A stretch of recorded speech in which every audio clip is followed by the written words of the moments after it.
Hi friends, story ടോക്കീസിലൂടെ ഇന്ന് നമ്മൾ കാണാൻ പോകുന്നത് അറഫ്ത സീരീസിലെ 27ാമത്തെ എപ്പിസോഡും 28ാമത്തെ എപ്പിസോഡാണ്. ചാനൽ ഇതുവരെ സബ്സ്ക്രൈബ് ചെയ്ത് കാണുന്നവരുണ്ടെങ്കിൽ തീർച്ചയായിട്ടും സബ്സ്ക്രൈബ് ചെയ്യുക, ലൈക്ക് ചെയ്യുക, ഷെയർ ചെയ്യുക, കമൻറ്റ് ചെയ്യുക. അപ്പം നമുക്ക് വൈകിപ്പിക്കാതെ തന്നെ നേരെ എപ്പിസോഡിലേക്ക് പോയാലോ. എപ്പിസോഡിൻ്റെ തുടക്കത്തിൽ തന്നെ കാണിക്കുന്നത് എല്ലാവരും ആകെ ഷോക്കായി നിൽക്കുന്നതാണ്. മേജൻ്റെ ഒരു ക്രിട്ടിക്കൽ സ്റ്റേജിലാണ് ഇപ്പോൾ പോയിക്കൊണ്ടിരിക്കുന്നത്. അതായത് അവൾക്ക് ബോധമില്ല, റെസ്പോണ്ട് ചെയ്യുന്നുമില്ല. അതുകൊണ്ട് തന്നെ എല്ലാവരും ഭയങ്കര ഷോക്കായി നിൽക്കുകയാണ്. പുറത്താണെങ്കിൽ ഹൈദറും നെർമിനും ദമേത്തും നസീറും എല്ലാവരും വന്ന് നിൽക്കുന്നുണ്ട്.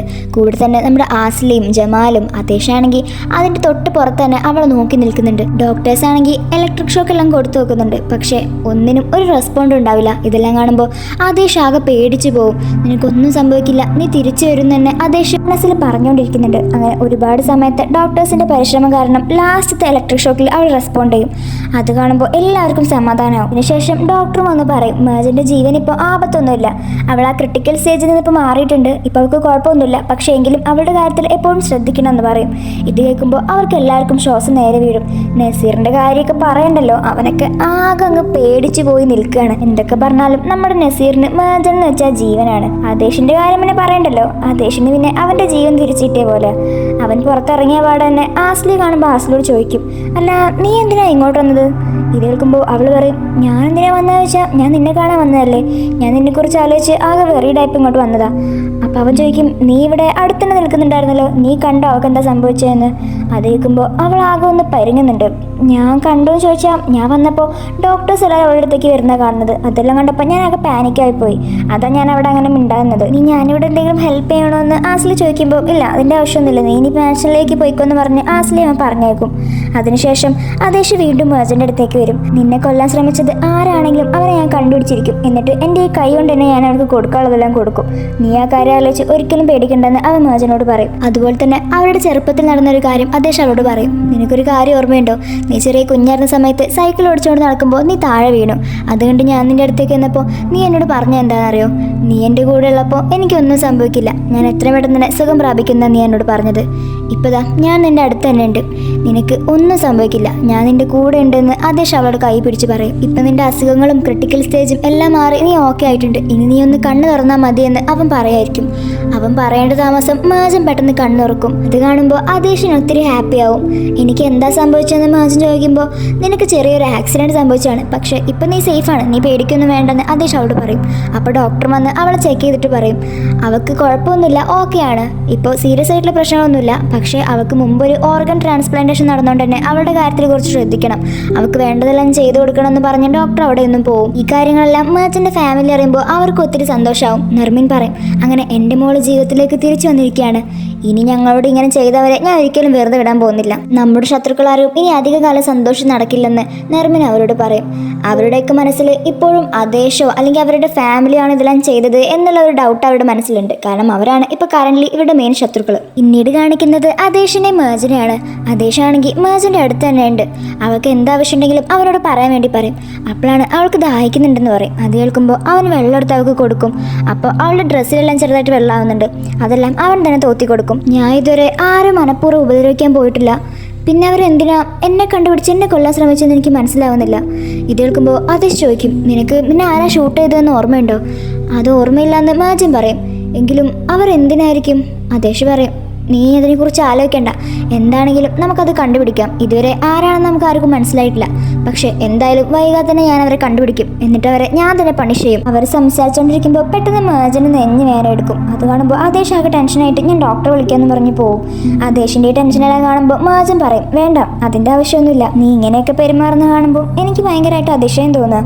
ഇത് കേൾക്കുമ്പോൾ ആദേശിന് ചിരി വരും. അവൻ പറയും, നീ കേട്ടതല്ലേ ഡോക്ടർ പറഞ്ഞത്, നിനക്കിപ്പോൾ നല്ല കെയറിങ്ങിൻ്റെ ആവശ്യമുണ്ട്, അപ്പോൾ പിന്നെ നമുക്ക് ഇങ്ങനെയൊക്കെ ചെയ്യണ്ടേ? അപ്പോഴാണ് അവിടേക്ക് ഡോക്ടർ വരുന്നത്. ഡോക്ടർ വന്ന് അവൾക്ക് മരുന്ന് കൊടുത്ത് അവിടുന്ന് പോകും. അതിനുശേഷം അവിടേക്ക് ഹൈദറും നെർമിനും വരും. അവർ വരുന്ന കാണുമ്പോൾ ആദേശ് അവിടുന്ന് കുറച്ച് മാറി നിൽക്കും. മോളെ, നിനക്കിപ്പോൾ സുഖമല്ലേ? കുഴപ്പമൊന്നുമില്ലല്ലോ? അവളും കുഴപ്പമൊന്നുമില്ല, ഓക്കെ ആണെന്ന് പറയും.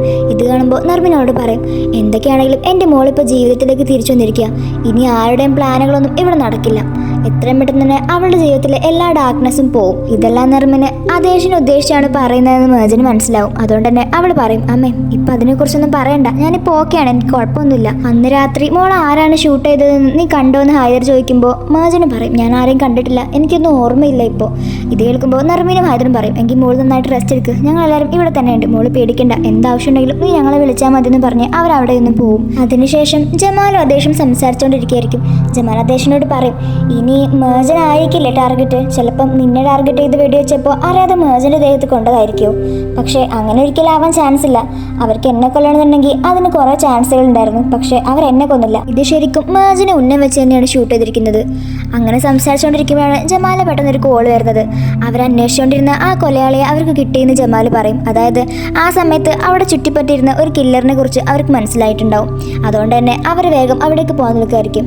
അദേശ് ജമാലെ തടഞ്ഞുകൊണ്ട് പറയും, നീ ഇവിടെ നിൽക്ക്, ഞാൻ തന്നെ പോയിക്കോളാം, ഈ കാര്യങ്ങൾ ഞാൻ തന്നെ ചെയ്തു തീർക്കുമെന്ന് പറഞ്ഞ് അദേശ് അവിടെ നിന്നും അവരെ തെരഞ്ഞുകൊണ്ട് പോകും. അങ്ങനെ ജമാൽ കൊടുത്ത ഡീറ്റെയിൽസ് എല്ലാം നോക്കി അദേശ് അവരുടെ ഏരിയയിലേക്ക് പോയിട്ടുണ്ടാവും.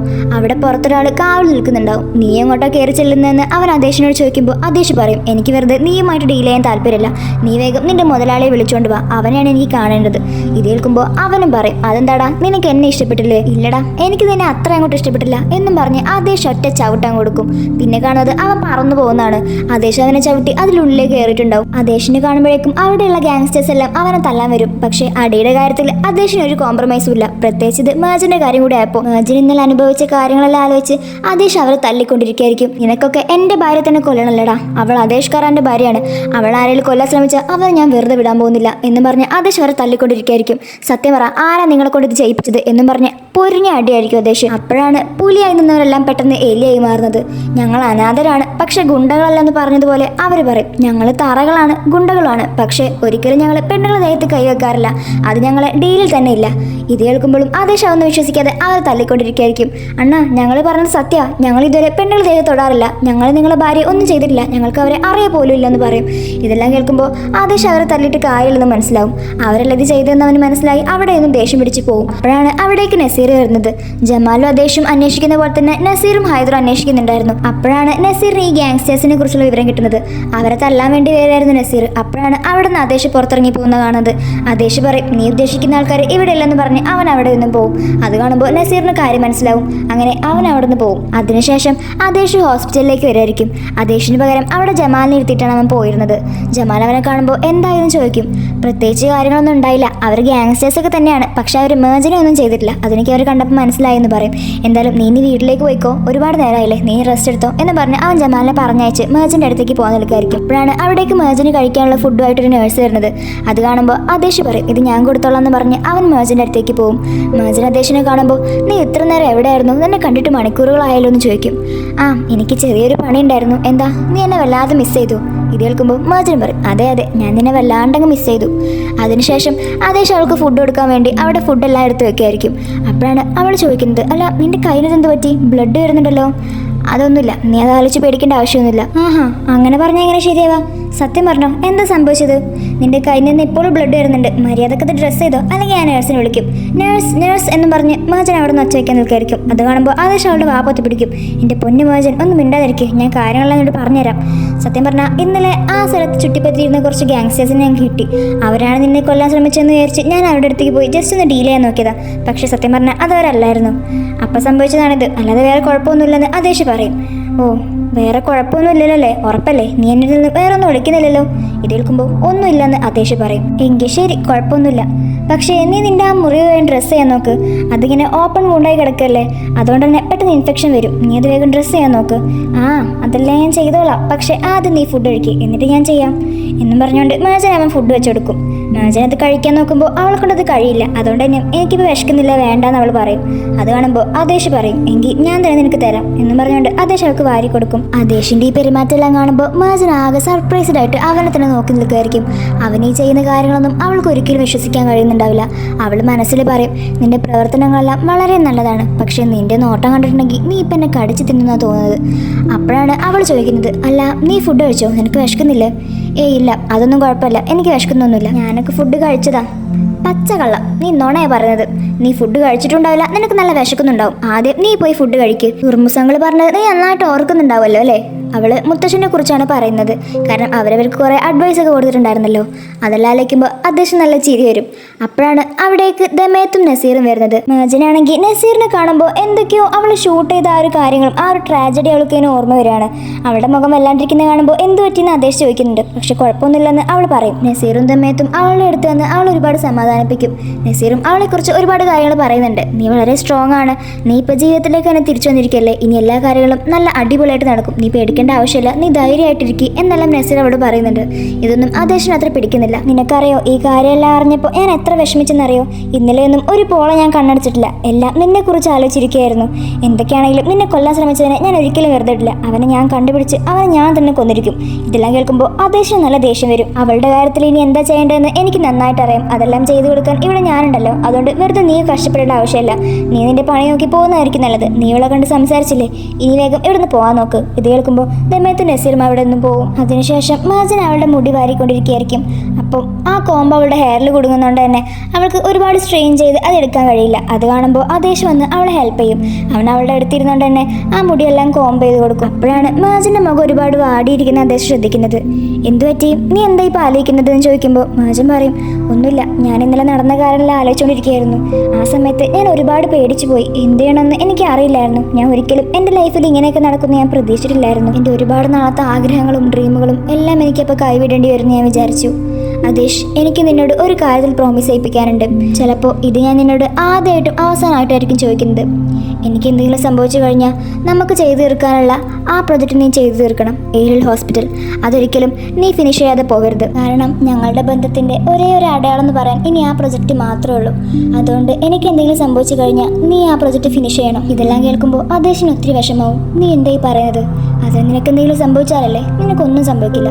നീ പൂർവാധികം ശക്തിയോടെ തന്നെ തിരിച്ചു വരും, നമ്മുടെ പഴയ മേജനായി തന്നെ. എന്നിട്ട് നീ തന്നെ ആ പ്രൊജക്റ്റ് ഫിനിഷ് ചെയ്യും, നോക്കിക്കോ. ഇത് കേൾക്കുമ്പോൾ മേജൻ ഒത്തിരി സമാധാനമാവും. അപ്പോഴാണ് അവൾക്ക് പെട്ടെന്ന് എൻജോയ് ചെയ്യാൻ എടുക്കുന്നത്. അത് കാണുമ്പോൾ ആദേശ് ആകെ ടെൻഷനായി പെട്ടെന്ന് നേഴ്സിനെ വിളിച്ചുകൊണ്ടുവരും. പിന്നീട് കാണിക്കുന്നത് ആസ്ലിയാണ്. അവളാകെ ടെൻഷൻ അടിച്ച് തേരാപ്പാറ നടന്നുകൊണ്ടിരിക്കുകയാണ്. ഇനിയിപ്പോൾ എന്താ ചെയ്യുക? മേജൻ എങ്ങാനും എന്നെ കണ്ടിട്ടുണ്ടാവും. കണ്ടിട്ടുണ്ടെങ്കിൽ പിന്നെ ഞാൻ ജീവിച്ചതിൻ്റെ കാര്യമില്ല. ആദേശ് പിന്നെ ഏറ്റവും കൂടുതൽ വെറുക്കാൻ പോകുന്നത് തന്നെയായിരിക്കും. ദൈവമേ, അവളെന്നെ കണ്ടിട്ടുണ്ടാവല്ലേ എന്നും പറഞ്ഞ് ആസ്ലി പേടിച്ച് പ്രാർത്ഥിച്ചുകൊണ്ടിരിക്കുകയാണ്. അപ്പോഴാണ് അവിടേക്ക് ജമാൽ ഇരുന്നത്. എന്തു പറ്റി? നീ ഭയങ്കര ടെൻഷൻ അടിച്ചിരിക്കുകയാണല്ലോ. ഞാൻ കുറച്ചു നേരം ഇതിനെ ശ്രദ്ധിക്കുന്നു. സത്യം പറഞ്ഞാൽ നീ എന്തിനാ ഇന്ന് ഹോസ്പിറ്റലിലേക്ക് പോയത്? അതെന്താ ജമാൽ നീ അങ്ങനെ ചോദിച്ചത്? നിനക്കറിയില്ലേ, ഞാൻ പറഞ്ഞതല്ലേ ഞാൻ ആദേശിനെ കാണാൻ വേണ്ടി പോയതാ. അപ്പോഴവിടെ അങ്ങനെയൊക്കെ സംഭവിച്ചത് ഞാൻ അറിഞ്ഞത്. ഓ, പക്ഷേ നിനക്ക് മേജന്റെ കാര്യത്തിൽ ഭയങ്കര ടെൻഷനുള്ള പോലെയാണ് എനിക്ക് തോന്നുന്നത്. സത്യം പറഞ്ഞാൽ അവളെൻ്റെ ശത്രുവൊക്കെ തന്നെയാ. പക്ഷേ എന്ന് വെച്ച് അവളെ ഇങ്ങനെ സിറ്റുവേഷനിൽ കാണുമ്പോൾ എനിക്കൊരിക്കലും സന്തോഷിക്കാനൊന്നും കഴിയില്ലല്ലോ. അതാ ഞാൻ ഭയങ്കര പാനിക്കായിട്ടിരിക്കുന്നത്. ഇത് കേൾക്കുമ്പോൾ ജമാൽ അത്ര അങ്ങ് വിശ്വസിക്കാൻ പറ്റില്ല. ഇവളിത് ഇത്ര പെട്ടെന്ന് എങ്ങനെ നന്നായി അവൻ വിചാരിക്കുന്നുണ്ട്. എങ്കിൽ ഞാൻ പോയി കിടന്നുറങ്ങട്ടെ എന്ന് പറഞ്ഞ് അവൾ വേഗം അവിടെ തടി തപ്പി പോകും. പിന്നീട് കാണിക്കുന്നത് ആദേശിനെ മേജനാണ്. മേജൻ ആദേശിനോട് പറയും, ഞാൻ നേരത്തെ ഉറങ്ങിയപ്പോൾ താഹിറിനെ സ്വപ്നം കണ്ടിരുന്നു. അവൻ എൻ്റെ അടുത്ത് വന്നിരുന്ന് എൻ്റെ കൈ പിടിച്ചെന്നോട് പറഞ്ഞു, ഞാൻ എപ്പോഴും നിൻ്റെ കൂടെ ഉണ്ടാവുമെന്ന്. ഇത് കേൾക്കുമ്പോൾ ആദേശ് പറയും, അപ്പോൾ താഹിർ എങ്ങനെയായിരുന്നു? അവൾ പറയും, അവൻ ഭയങ്കര ഹാപ്പി ആയിട്ടാണ് എന്നോട് പറഞ്ഞത്. ഇത് കേൾക്കുമ്പോൾ ആദേശ് അവളോട് ചോദിക്കും, അങ്ങനെയാണോ? താഹിർ ശരിക്കും ഭയങ്കര ഹാപ്പി ആയിരുന്നോ? ഞാൻ ഉദ്ദേശിച്ചത് അവൻ അത്ര ഹാപ്പി ആണെങ്കിൽ പിന്നെ എന്തിനാ അവൻ നിങ്ങളെല്ലാവരും വിട്ട് ഇവിടെ നിന്ന് പോയത്?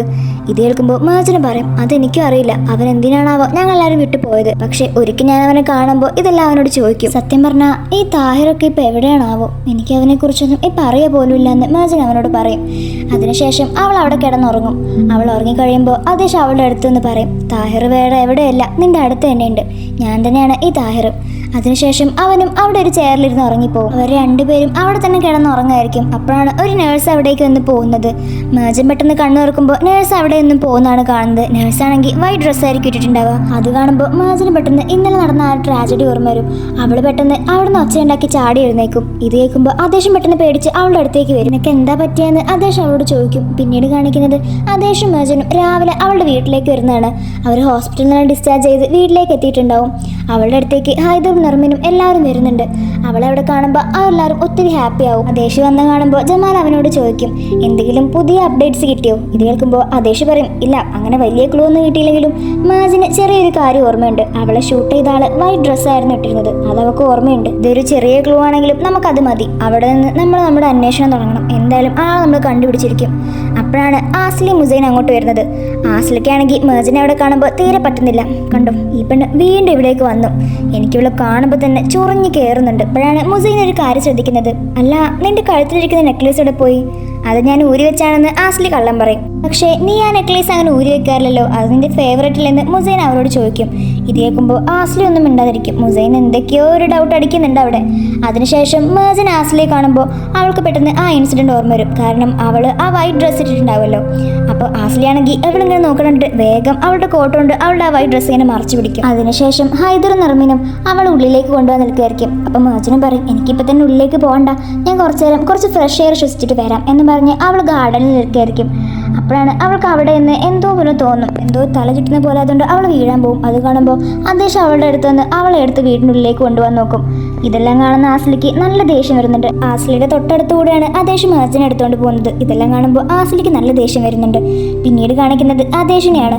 അവൻ മേജനെ എടുത്തുകൊണ്ട് നേരെ അവളുടെ റൂമിൽ കൊണ്ടുപോയി കിടത്തുകയാണ്. ഇനി നിന്റെ അസുഖം മാറുന്നത് വരെ ഇവിടെ തന്നെ കിടന്നാൽ മതി, നീ ഇനി എന്ത് പറഞ്ഞിട്ട് കാര്യമില്ല. ഇത് കേൾക്കുമ്പോൾ മേജന് പറയും, അപ്പം എനിക്ക് ഫ്രഷ് എയർ ശ്വസിക്കണം തോന്നുകയാണെങ്കിലോ? അങ്ങനെ തോന്നുകയാണെങ്കിൽ നീ ഈ ജനലും വാതിലൊക്കെ തുറന്നിട്ടാൽ മതിയെന്ന് പറഞ്ഞ് അവൻ അവിടെ ഇരിക്കുന്ന ജനലുകളും വാതിലുകളും ഒക്കെ തുറന്നിടുകയാണ്.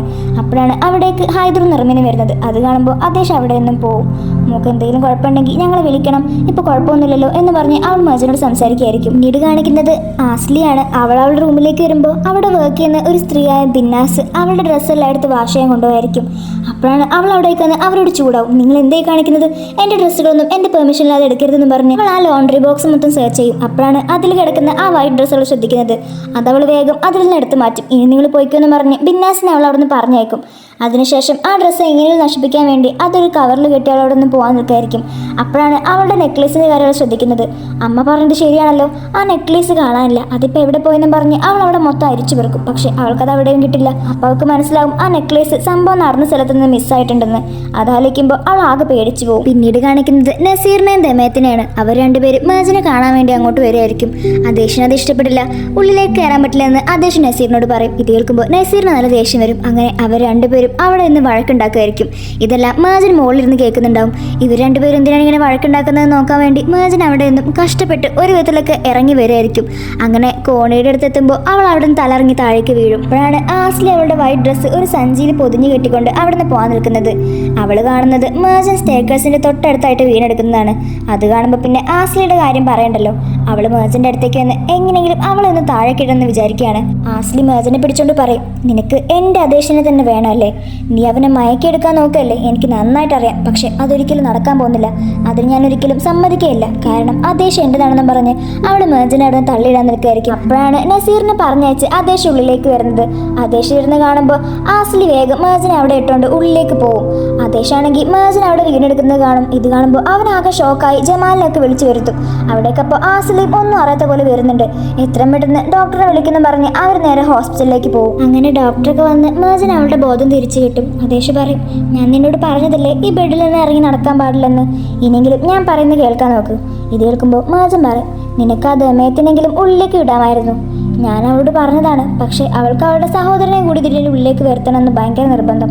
അതുകൊണ്ടല്ലേ ഇപ്പം അവർ രണ്ടുപേരും പോയതെന്ന് അദേശ് പറയും. പക്ഷേ മേജൻ അവനോട് ചെറിയ പിണക്കത്തിലാണ്, ദമയത്തിനുള്ളിലേക്ക് പറഞ്ഞേക്കാത്തതുകൊണ്ട് തന്നെ. അപ്പോഴാണ് ബിന്നാസ് ഫുഡും കൊണ്ട് അവിടേക്ക് വരുന്നത്. ഫുഡ് കഴിക്കുമ്പോൾ മേജന് മതി എന്ന് പറയും. അദേശ് പറയും, അങ്ങനെ പറഞ്ഞാൽ ശരിയാവില്ല, എനിക്കിപ്പോൾ ചെറിയൊരു തിരക്കുണ്ട്, ഞാനത് കഴിഞ്ഞ് വരുമ്പോഴേക്കും നീ ഇത് ഫുള്ള് ഫിനിഷ് ചെയ്തിരിക്കണം എന്നും പറഞ്ഞ് അദേശ് അവിടെ നിന്ന് പോകും. അതിനുശേഷം മേജൻ ഉറങ്ങിക്കിടക്കുന്നതാണ് കാണിക്കുന്നത്. അവൾ ഉറങ്ങിക്കൊണ്ടിരിക്കുമ്പോൾ ആ ഷൂട്ടിംഗ് ഇൻസിഡന്റ് അവൾ സ്വപ്നം കാണാണ്. അത് കണ്ട് അവൾ പേടിച്ചലറി എഴുന്നേക്കും. ഇത് കാണുമ്പോൾ തൊട്ടടുത്തുണ്ടായിരുന്ന അദേശ് അവളുടെ അടുത്തേക്ക് വരും. അവൻ അവിടെ തന്നെ ഇരുന്ന് വർക്ക് ചെയ്തുകൊണ്ടിരിക്കുകയായിരുന്നു. എന്ത് പറ്റിയെന്ന് ചോദിക്കുമ്പോൾ അവൾ കരഞ്ഞോണ്ട് പറയും, എനിക്ക് പറ്റുന്നില്ല, ഞാനത് ഒരുപാട് തവണ ഓർക്കാൻ ശ്രമിക്കുന്നുണ്ട് ആരായിരുന്നു എന്നെ ഷൂട്ട് ചെയ്തതെന്ന്. പക്ഷേ അതിനെക്കുറിച്ച് ഞാൻ ആലോചിക്കും തോറും എനിക്ക് ഒരുപാട് വിഷമവും എനിക്ക് ഒരുപാട് വേദന എടുക്കുകയാണ്. പക്ഷേ സോറി, ഞാൻ ഇനി ഒരിക്കലും കരയില്ല, ഞാൻ നല്ല സ്ട്രോങ് ആയിട്ടിരിക്കും. എന്തായാലും അവരെക്കുറിച്ച് ഞാൻ ഓർക്കാൻ ശ്രമിക്കും. അതാരാണെന്ന് എനിക്ക് കണ്ടുപിടിക്കണമെന്ന് മേജൻ പറയും. ഇത് കേൾക്കുമ്പോൾ അവൾക്ക് വെള്ളം എടുത്തെടുത്തോണ്ട് അദേശം പറയും, നീ ഒരിക്കലും സ്ട്രോങ് ആണെന്ന് കാണിക്കേണ്ട ഒരാവശ്യമില്ല. ഒരാൾ കരയുന്നതെന്ന് വിചാരിച്ച് അവർ വീക്കാണെന്നുള്ള അർത്ഥം. കരയുന്നതിന് നീ ഇങ്ങനെ സോറി പറയേണ്ട ആവശ്യമൊന്നുമില്ല. ഒരാളിങ്ങനെ ഫ്രോസൺ പോലെ ഇരിക്കുന്നതിനേക്കാൾ നല്ലത് അവരുടെ ഉള്ളിലിരിക്കുന്ന കാര്യമെല്ലാം പുറത്തേക്ക് വരുന്നത് തന്നെയാണ്. അപ്പോൾ അവൾ ചോദിക്കും, അപ്പം നിന്റെ കാര്യമോ? എൻ്റെ കാര്യം നീ നോക്കണ്ട, ഞാൻ പറയുന്ന പോലെ നീ ചെയ്താൽ മതി. അവളും ചോദിക്കും, നിന്റെ ഹാർട്ടും ഇതുപോലെ ഫ്രോസൺ ആയിട്ട് പോയതാണോ? അപ്പം അവൻ പറയും, അതെല്ലാം ഓരോ വ്യക്തികൾക്കനുസരിച്ചാണ്. ചിലപ്പോൾ എൻ്റെ ഹാർട്ട് ഫ്രീസ് ആയി പോവും, ചിലപ്പോൾ അത് വോൾക്കാനാവും. ഞാൻ പറഞ്ഞില്ലേ, ഞാൻ എല്ലാവർക്കും അവൾ ഡിസൈവ് ചെയ്യുന്ന പൊസിഷനാണ് കൊടുക്കാറുള്ളത്. അതിനുശേഷം അവൻ മേജനോട് ഉറങ്ങാൻ പറയും. നീ മനഃപൂർവ്വം നിന്നിങ്ങനെ റഷ് ചെയ്ത് അതിനെക്കുറിച്ച് ആലോചിക്കേണ്ട ആവശ്യമില്ല. അതെല്ലാം നമുക്ക് പതിയെ പതിയെ അറിഞ്ഞാൽ മതി. നീ ഇപ്പോൾ പേടിക്കാതെ കിടന്നുറങ്ങാൻ നോക്ക്. ഞാൻ നിൻ്റെ തൊട്ടടുത്ത് തന്നെ ഇരിക്കുന്നുണ്ട്. നിനക്ക് എന്തെങ്കിലും വരികയാണെങ്കിൽ നീ എന്നെ വിളിച്ചാൽ മതി എന്ന് പറഞ്ഞ് ആദേശം അവളുടെ അടുത്ത് തന്നെ ഇരിക്കുകയാണ്. അവളങ്ങനെ അവിടെ കിടന്നുറങ്ങും. അടുത്ത ദിവസം രാവിലെ എഴുന്നേൽക്കുമ്പോൾ ആദേശം മേജനും ഒരുമിച്ചായിരിക്കും കിടക്കുന്നുണ്ടാവുക. മേജനാണ് ഇത്തവണ ആദ്യം എഴുന്നേൽക്കുന്നത്. അവൾ ആദേശിനെ പിടിച്ച് കിടക്കുന്ന കാണുമ്പോൾ അവൾ പെട്ടെന്ന് അവളുടെ കൈ മാറ്റി അവിടെ നിന്ന് എഴുന്നേൽക്കും. ആദേശം അത് കണ്ട് വേഗം അവിടെ നിന്ന് എഴുന്നേറ്റ് പോയായിരിക്കും. അപ്പോൾ മേജൻ പറയും, അവൾ ഇന്നും അവളുടെ സ്വപ്നത്തിൽ താഹിറിനെ കണ്ടു എന്ന്. അവനിന്ന് അവളുടെ പേര് വിളിക്കുന്നുണ്ടായിരുന്നു. ഞാനിന്ന് താഹിറിൻ്റെ അടുത്തേക്ക് പോകുന്നപ്പോൾ അവൻ അവിടെ നിന്ന് ഓടിപ്പോയി. എനിക്ക് എത്ര ശ്രമിച്ചിട്ടും അവൻ്റെ അടുത്തേക്ക് എത്താൻ കഴിയുന്നില്ല. ഞാൻ എന്തുകൊണ്ടായിരിക്കും ഇങ്ങനെ അവനെ തന്നെ സ്വപ്നം കാണുന്നത്? ഇതിനൊക്കെ എന്തെങ്കിലും ഒരു അർത്ഥം ഉണ്ടാവല്ലോ എന്ന് മേജൻ അവനോട് പറയും. ഇത് കേൾക്കുമ്പോൾ അദ്ദേഹം അതിനൊന്നും മറുപടി പറയാതെ അവൻ പറയും, ഞാനിന്ന് നമ്മൾ മുൻപ് പോയ ആ വില്ലേജിലേക്ക് പോകുന്നുണ്ട്, അതായത് മുത്തശ്ശൻ്റെ മുത്തശ്ശിയുടെ അടുത്തേക്ക്. അവിടെ പോയാൽ എന്തെങ്കിലും ഒരു ക്ലൂ ഇട്ടാതിരിക്കില്ലല്ലോ. ഇത് കേൾക്കുമ്പോൾ മേജൻ പറയും, എങ്കിൽ ഞാനും വരുന്നുണ്ട്. നീ എവിടേക്കും വരുന്നില്ലെന്ന് ആദേശ് പറയും. നീ ഇപ്പോൾ റെസ്റ്റ് എടുക്കേണ്ടത് അത്യാവശ്യമാണ്, നീ ഇപ്പോൾ എവിടേക്കും ഇറങ്ങി വരണ്ടെന്ന് പറയും. പക്ഷേ മേജർ അതിന് സമ്മതിക്കില്ല. ഇല്ല, ഞാൻ പറഞ്ഞില്ലേ, ഞാൻ വരുമെന്ന് പറഞ്ഞാൽ വരും. എനിക്കെന്തായാലും അവിടെ പോയാൽ എന്തെങ്കിലും ഓർമ്മ കിട്ടിയാലോ, അതുകൊണ്ട് ഞാനും വന്നിരിക്കും. അവൾ വരണ്ടെന്ന് ആദേശ് ഒരുപാട് തവണ പറഞ്ഞെങ്കിലും അവൾ വേറും തന്നെ വാശി പിടിക്കുകയാണ്. പിന്നീട് കാണിക്കുന്നത് ആസ്ലിയാണ്. അവൾ ആ വില്ലേജിലേക്ക് വന്നിട്ടുണ്ടായിരുന്നു. മുത്തശ്ശൻ്റെ മുത്തശ്ശിയുടെ വീടിൻ്റെ അടുത്ത് വെച്ചിട്ടാണല്ലോ അവൾക്ക് ആ നെക്ലേസ് ലോസ്റ്റ് ആയത്. അതുകൊണ്ട് തന്നെ അവൾ അത് കണ്ടുപിടിക്കാൻ വേണ്ടി അവിടേക്ക് വന്നിരിക്കുകയായിരിക്കും. അവൾ അവിടെ മൊത്തം അരിച്ചു പെറുക്കുന്നുണ്ട്. പക്ഷെ അവൾക്ക് അവിടെയൊന്നും ആ നെക്ലേസ് കിട്ടുന്നില്ല.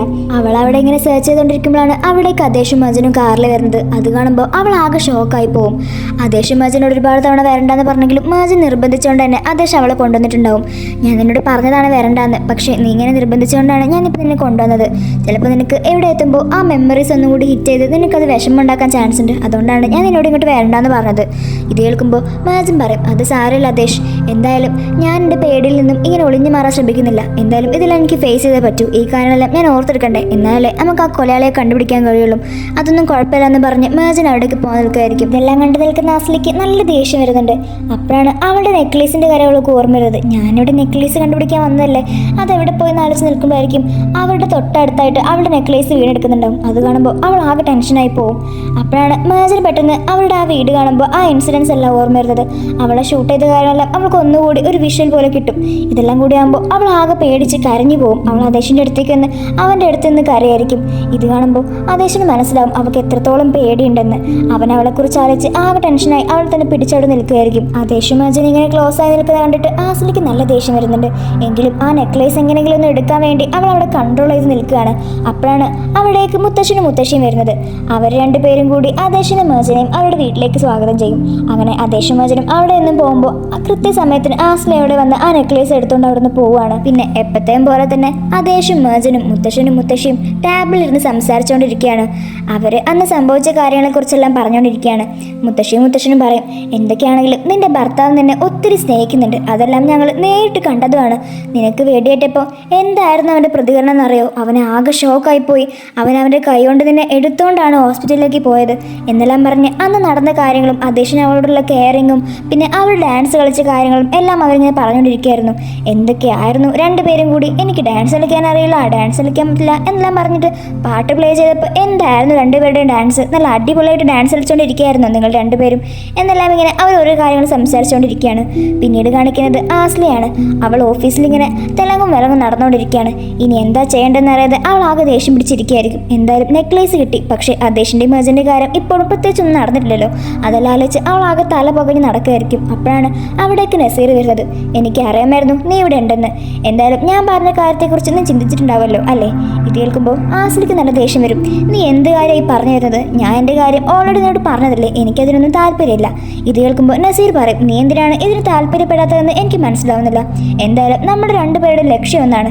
എൻ്റെ ശത്രു ആദേശാണെങ്കിൽ നിന്റെ ശത്രു മേജനും, നമ്മുടെ രണ്ടുപേരുടെയും പാത്ത് ഒന്ന് തന്നെയാണ്. ഇത് കേൾക്കുമ്പോൾ ആസ്ലി പറയും, നീ തന്നെ ഇപ്പോൾ പറഞ്ഞില്ലേ നിന്റെ ശത്രു ആദേശാണെന്ന്. നിന്റെ ശത്രു ആദേശാണെങ്കിൽ ഞാനും കൂടി നിന്റെ ശത്രു എന്നാണ് അർത്ഥം. അതുകൊണ്ട് എനിക്കൊരിക്കലും നിന്റെ കൂടെ നിന്ന് കളിക്കാൻ പറ്റില്ല. ഓ, നീ ഇപ്പോൾ ഈ പറയുന്ന കാര്യമെല്ലാം നല്ലോണം ആലോചിച്ചിട്ട് തന്നെ ആയിരിക്കും അല്ലേ? എന്തായാലും നിനക്ക് ആലോചിക്കാൻ ഇനിയും സമയം തരുന്നുണ്ട്. നീ എത്രയും പെട്ടെന്ന് നിന്റെ കാര്യങ്ങളൊന്നും എന്നോട് പറഞ്ഞിട്ടില്ല എന്നുണ്ടെങ്കിൽ നമുക്ക് വൈകാതെ തന്നെ അവളുടെ ബേബി ഷവർ കാണേണ്ടി വരും.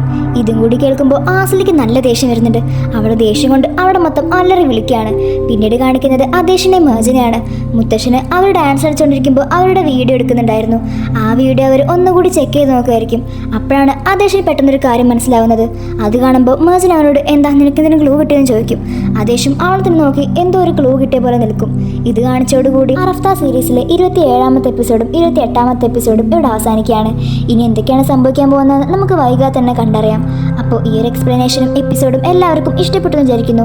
ഇഷ്ടപ്പെട്ടിട്ടുണ്ടെങ്കിൽ തീർച്ചയായിട്ടും നിങ്ങൾ ലൈക്ക് ചെയ്യാനും ഷെയർ ചെയ്യാനും സബ്സ്ക്രൈബ് ചെയ്യാനും കമൻറ്റ് ചെയ്യാനും മറക്കരുത്. ഈ വീഡിയോക്ക് നമുക്ക് 100 ലൈക്കും 100 കമൻറ്റും കിട്ടുകയാണെന്നുണ്ടെങ്കിൽ അടുത്ത എപ്പിസോഡ് നമ്മൾ ഇതുപോലെ 2 എപ്പിസോഡ് ചെയ്യുന്നതായിരിക്കും. അപ്പോൾ അടുത്തൊരു വീഡിയോ നമ്മൾ വീണ്ടും വരുന്നതായിരിക്കും. അതുവരെ ബായ്.